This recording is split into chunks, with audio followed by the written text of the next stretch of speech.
نبیل بھائی یہی میں آپ سے جاننا چاہ رہا ہوں کہ عام طور پہ انسان یہ کرتا ہے کہ کوئی بھی بات ہے نا ذرا نپے تلے الفاظ میں، آپ جو دل میں آتا ہے آپ بول دیتے ہیں.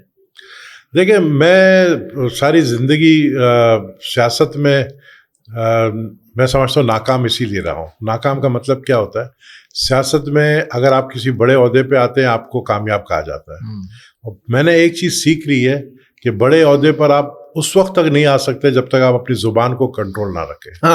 اور اگر آپ ہاں سے ہاں ملائیں اور اگر آپ غلط بات کو بھی اگر آپ درست کہیں گے نہیں جی یہ درست ہے تو وہ بندہ جو ہے نا سیاست میں کامیاب ہوتا ہے اور بڑے بڑے پوسٹ پر بھی آ جاتا ہے.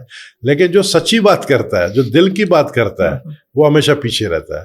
لیکن مجھے یہ خوشی ہے کہ لوگوں کی محبت مجھے ملتی ہے سچی بات کرنے پر، کیونکہ میں بات کھری کرتا ہوں، سچی کرتا ہوں. آپ نے دیکھا ہوا پچھلے دنوں میری پارٹی بھی ناراض ہے مجھ سے. جی جی بالکل. اور اسی بات پہ ناراض ہے کہ آپ مجھے تو بلکہ منع کیا ہے کہ آپ انٹرویو اب مت دیں. اچھا. تو میں نے کہا اب یہ چیز تو مجھ سے میں روک نہیں سکتا ہوں اس چیز کو، اور میں اپنی زبان کو کنٹرول بھی نہیں کر سکتا ہوں. اب جس حالت میں ہوں جیسا بھی ہوں آپ کو مجھے قبول کرنا پڑے گا. یہ اصل نبیل قبول ہے. نہ بناوٹی کرتا ہوں، نہ ایکٹنگ کرتا ہوں، نہ جھوٹ بولتا ہوں.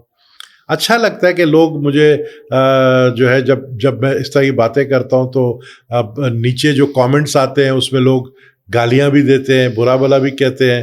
لیکن جیسے آپ نے کہا کہ مجھے پرواہ نہیں ہے. بالکل ہم نے یہی دیکھا. آپ بس پھر بھی بولتے ہی رہتے ہیں.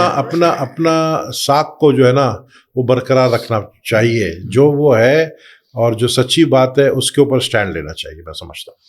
اچھا، آپ ڈفرینٹ قسم کی باتیں بتاتے بھی رہتے ہیں پالیٹکس کے حوالے سے بھی.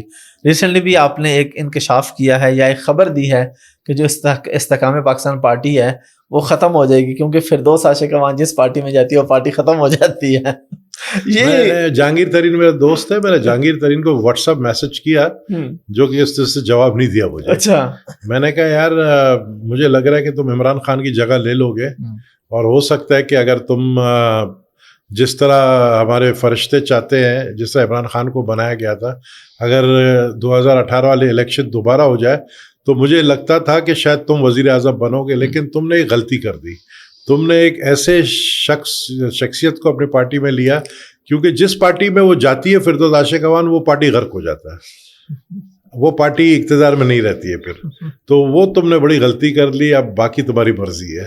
تو میں سمجھتا ہوں اس کا جواب نہ دینا اسی بات پر تھا کہ اس کی بھی مجبوری ہے، کیونکہ استحکام پارٹی جو تھی جو بنی ہے وہ جہانگیر ترین یا علیم خان نے خود نہیں بنائی ہے، وہ بنوائی گئی ہے، سب کو پتہ ہے، سب جانتے ہیں. اب اس میں لوگ ڈالے بھی گئے ہیں، اس میں جو ہے نا لوگوں کو لایا بھی گیا ہے، وہ اپنی مرضی سے لایا گیا تھا. جہانگیر ترین بیچارہ کیا بولے گا اس میں؟ جہانگیر ترین کی تو چلتی نہیں ہے. اب جس کی چلتی ہے ان کو اگر فردوس عاشق امان پسند ہے. بات یہ کہ میں نے ایک دفعہ صرف ایک ٹویٹ کر دیا تھا کہ وہ تھوڑا میک اپ کم کر لے، کیونکہ ان کی میک اپ اتنی زیادہ ہوتی ہے کہ ان کا چہرہ چھپ جاتا ہے، پتہ نہیں ہوتا اس میک اپ کے پیچھے کون ہوتا ہے، چہرے کا پتہ نہیں چلتا. باقی یہ بات صحیح ہے، جس جماعت میں وہ گئی ہے وہ جماعت آپ کو پتہ، چاہے وہ پیپلز پارٹی میں تھی پہلے ہمارے ساتھ ہی میں، مجھ سے پہلے مطلب پیپلز پارٹی سے پہلے وہ چودھری شجاعت کے ساتھ تھی. چودھری شجاعت پی ایم ایل کیو کا حال کیا ہوا سب کے پاس صاحب نے. اب پیپلز پارٹی کو چھوڑ کر گئی، آئی اس کے اندر مسلم لیگ کا پی ٹی آئی میں. مسلم لیگ نون والوں نے نہیں لیا، اس نے بڑی منت کی کہ مسلم لیگ نون مجھے نہیں لیا انہوں نے.